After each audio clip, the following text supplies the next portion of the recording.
1987 সালে বাংলাদেশের রাজনীতিতে ইসলামী আন্দোলন বাংলাদেশ যাত্রা শুরু করেছিল। একটি রাজনৈতিক সংগঠন গড়ে ওঠে দেশের জনগোষ্ঠীর নাগরিকদের রাজনৈতিক প্রত্যাশা পূরণের জন্য, রাজনৈতিক মুক্তির জন্য। ইসলামী আন্দোলন বাংলাদেশ পথ চলার দীর্ঘ 40 বছরেও এদেশের আপামর জনসাধারণের কাঙ্ক্ষিত রাজনৈতিক মুক্তি নিশ্চিত করতে পারেনি।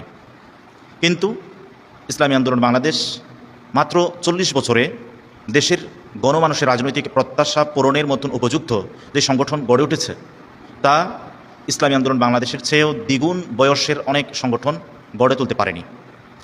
রাজনৈতিক সফলতার প্রেক্ষিতে অনেক বড় কোনো সফলতা না পেলেও ইসলাম প্রশ্নে, দেশ, মানবতা এবং দেশের মানুষের রাজনৈতিক অধিকার প্রশ্নে সদা সর্বদা ধারাবাহিক নিয়মতান্ত্রিক ইসলামী আন্দোলন বাংলাদেশ সরব ছিল, দেশের রাজনীতিতে প্রাসঙ্গিক ছিল। বাংলাদেশ একটি গণতান্ত্রিক রাষ্ট্র। একটি গণতান্ত্রিক রাষ্ট্রে সরকার এবং জনগণের মাঝে মূল সেতু বন্ধনকারী রাজনৈতিক দল। বাংলাদেশে বহুদলীয় গণতান্ত্রিক রাজনৈতিক ব্যবস্থা বিদ্যমান। বহুদলীয় সকল প্রকৃতি, বৈশিষ্ট্য, গুণাগুণ বিচারে বাংলাদেশে সেই বহুদলীয় দলগুলোর মাত্র 5টি দলকেই আমরা বিবেচনায় নিতে পারি: বিএনপি, আওয়ামী লীগ, জামাত, ইসলামী আন্দোলন বাংলাদেশ এবং নতুন প্রতিষ্ঠিত এনসিপি। বাংলাদেশের মানুষের রাজনৈতিক পরিস্থিতির যেই দুর্দশা আজ এখনোই যদি ইসলামী আন্দোলন বাংলাদেশ এদেশের মানুষকে রাজনৈতিক মুক্তির পথ দেখাতে না পারে, তাহলে ইসলামী আন্দোলন বাংলাদেশের কোনো রাজনৈতিক প্রয়োজন এদেশের রাজনীতিতে আর থাকবে বলে মনে হয় না। আসসালামু আলাইকুম ওয়া রাহমাতুল্লাহ। প্রিয় দর্শক, শুভাকাঙ্ক্ষী, শুভানুধ্যায়ী সকলকে শুভেচ্ছা জানাচ্ছি। আজ কথা বলছি ইসলামী আন্দোলন বাংলাদেশ প্রসঙ্গে। আগামীকাল শনিবার 27শে জুন 2026 ইসলামী আন্দোলন বাংলাদেশের শূরা অধিবেশন অনুষ্ঠিত হতে যাচ্ছে। যদিও সেশন শেষ হতে আরও 6 মাস বাকি। 1987 সালে বাংলাদেশের রাজনীতিতে ইসলামী আন্দোলন বাংলাদেশ যাত্রা শুরু করেছিল। প্রতিষ্ঠার পর 39 বছর পূর্ণ হতে চলেছে। 40 ছুঁই এই সংগঠন ইসলামী আন্দোলন বাংলাদেশ পুরো দেশের প্রতিটি আনাচে কানাচে নিজের সাংগঠনিক তৎপরতা, কার্যক্রম ছড়িয়ে দিতে সক্ষম হয়েছে। কিন্তু একটি রাজনৈতিক সংগঠন গড়ে ওঠে দেশের জনগোষ্ঠীর নাগরিকদের রাজনৈতিক প্রত্যাশা পূরণের জন্য, রাজনৈতিক মুক্তির জন্য। ইসলামী আন্দোলন বাংলাদেশ পথ চলার দীর্ঘ 40 বছরেও এদেশের আপামর জনসাধারণের কাঙ্ক্ষিত রাজনৈতিক মুক্তি নিশ্চিত করতে পারেনি।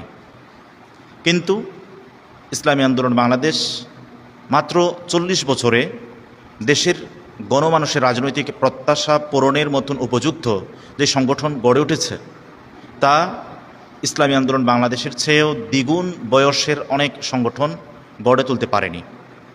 বরং রাজনৈতিক পথ চলায় কেই হারিয়ে ফেলেছে? নিজেদের কর্মতৎপরতা রাজনীতির মাঠ ময়দান থেকে হারিয়ে গেছে।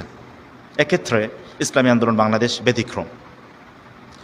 রাজনৈতিক সফলতার প্রেক্ষিতে অনেক বড় কোনো সফলতা না পেলেও ইসলাম প্রশ্নে, দেশ, মানবতা এবং দেশের মানুষের রাজনৈতিক অধিকার প্রশ্নে সদা সর্বদা ধারাবাহিক নিয়মতান্ত্রিক ইসলামী আন্দোলন বাংলাদেশ সরব ছিল, দেশের রাজনীতিতে প্রাসঙ্গিক ছিল। সময়ের চাহিদার আলোকে 40 বছরের পথ চলার এই প্রান্তে ইসলামী আন্দোলন বাংলাদেশকে কঠিন, সাহসী এবং শক্তিশালী সিদ্ধান্ত গ্রহণ করতে হবে এবং রাজনৈতিক পথ চলতে হবে। বাংলাদেশ একটি গণতান্ত্রিক রাষ্ট্র। একটি গণতান্ত্রিক রাষ্ট্রে সরকার এবং জনগণের মাঝে মূল সেতু বন্ধনকারী রাজনৈতিক দল। বাংলাদেশে বহুদলীয় গণতান্ত্রিক রাজনৈতিক ব্যবস্থা বিদ্যমান।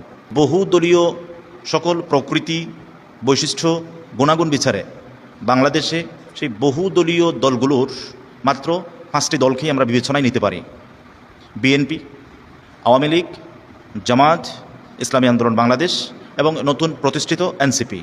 এনসিপি যদিও এখনও বহুদলীয় রাজনৈতিক ব্যবস্থার একটি গুরুত্বপূর্ণ দল হিসেবে বিবেচিত হওয়ার জন্য কাঙ্ক্ষিত অবস্থানে পৌঁছতে পারেনি, কিন্তু তাদের যেই চেষ্টা, প্রচেষ্টা এবং রাজনৈতিক সাংগঠনিক তৎপরতা লক্ষণীয়।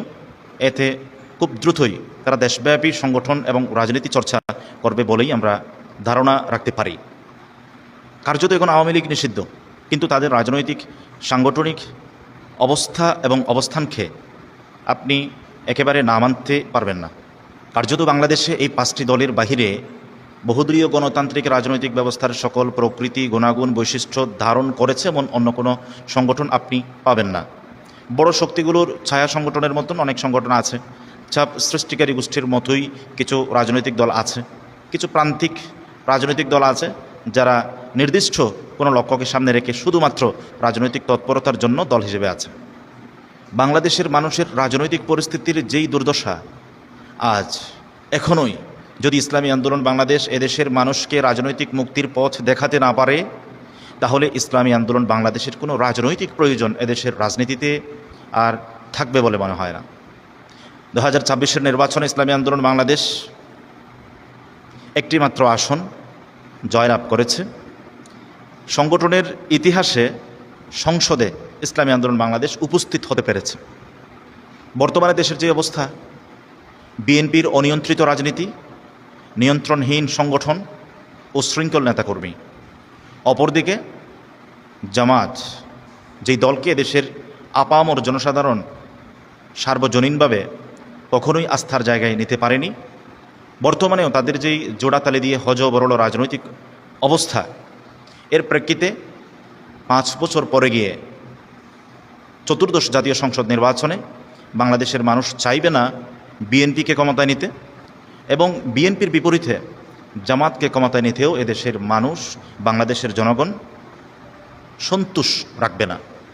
এই পরিস্থিতিতে ইসলামী আন্দোলন বাংলাদেশ যদি সাংগঠনিকভাবে, রাজনৈতিকভাবে এবং নেতৃত্বের ক্ষমতায়ন এবং নেতৃত্ব গঠন, বিকাশ এবং জনসমক্ষে উপস্থাপনের মধ্য দিয়ে আগামী 5 বছর পর বাংলাদেশের রাজনীতিতে ইসলামী আন্দোলন বাংলাদেশ সরকার গঠনে সক্ষম এভাবে নিজেকে উপস্থাপন করতে না পারে, তাহলে এদেশের মানুষ খুব এজন্য আজ এই সময়ে ইসলামী আন্দোলন বাংলাদেশের অত্যন্ত জরুরি গুরুত্বপূর্ণ বিষয় চিন্তা ভাবনা, গবেষণার এবং সিদ্ধান্ত গ্রহণের এদেশের রাজনীতিতে ইসলামের মান মর্যাদা সমুন্নত রাখা, এদেশের গণমানুষের সাধারণ নাগরিকবৃন্দের রাজনৈতিক সুরক্ষা নিশ্চিতকরণ কল্পে ইসলামী আন্দোলন বাংলাদেশকে দীপ্ত শপথ গ্রহণ করতে হবে, দৃঢ় এবং শক্তিশালী ভূমিকা রাখতে হবে।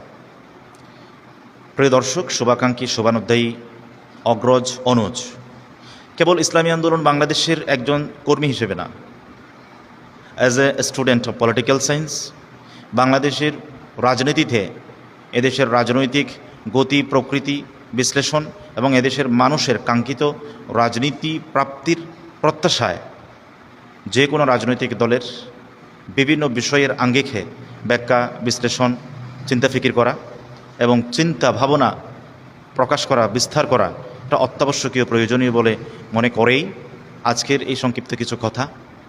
আল্লাহ রাব্বুল আলামিন আমাদের সকলকেই নিরাপদে রাখুক, সুস্থ রাখুক, আমাদের পুরো জাতিকে, পুরো দেশকে আল্লাহ রাব্বুল আলামিন সকল ধরনের ফিতনা, ফাসাদ, হিংসা, হাসাদ, বিশৃঙ্খলা, হানাহানি, মারামারি, খুন, ধর্ষণ, সকল ধরনের লাঞ্ছনা বঞ্চনা থেকে আমাদেরকে হেফাজত করুন। আসসালামু আলাইকুম ওয়া রাহমাতুল্লাহি ওয়া বারাকাতুহু।